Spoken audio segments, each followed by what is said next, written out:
I realised today that this is probably the first spring season in maybe about 6 or 7 years that I've not been touring with Champions of Magic. Come to think of it, this is probably the longest break between doing any kind of shows I've had in years. I mean, I've tried doing the whole Zoom, Skype show thing, but it's just not the same. Of course, it's wonderful to be home, to spend so much time with my son, my partner, my cats, in the city I call home. But due to the current restrictions of social distancing and lockdown, it just doesn't feel quite like home. The home I miss when I'm away, it's all different. So for now, just let me say, God, I miss being on stage. I miss standing in front of strangers and for just a few moments having the responsibility of entertaining them.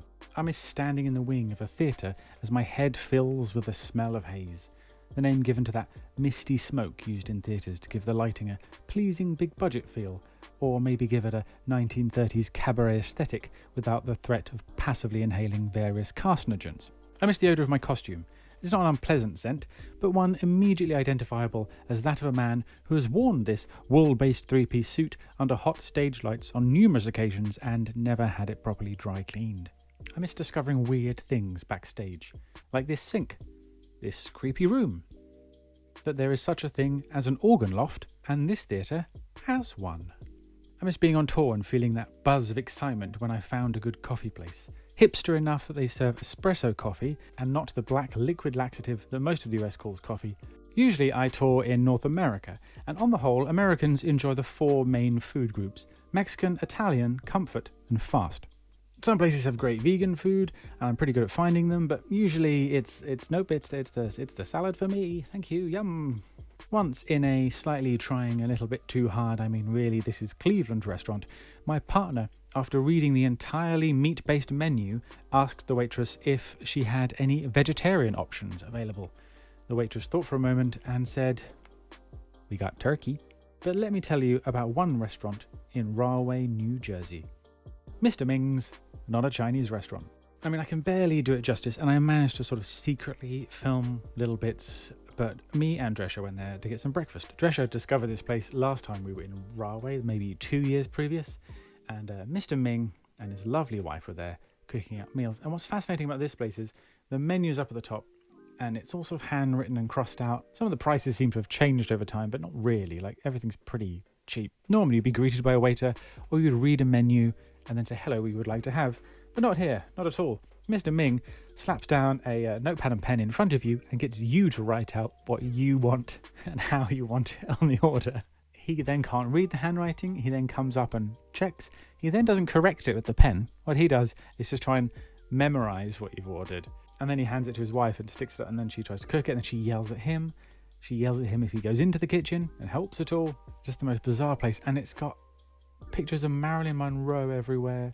You have to go there. If you're ever in Rahway, New Jersey, savor the American dream as seen through the eyes of a crazy Chinese man. Sounds weird, but I miss checking into a hotel at 3 a.m. after travelling through the night. Sometimes it's nice, but sometimes it's on a tour bus, which is fun, but the novelty does wear off after a while, and then you start to get bored. And Strange does something stupid like try to catch a Nerf bullet in his mouth. But then he does manage to do it. 1, 2, 3.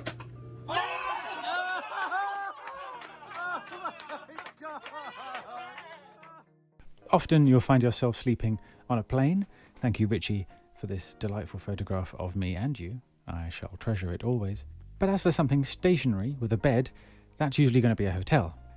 But sometimes it's nice to share an Airbnb with other members of the cast and crew, like when we had time off between shows in Canada.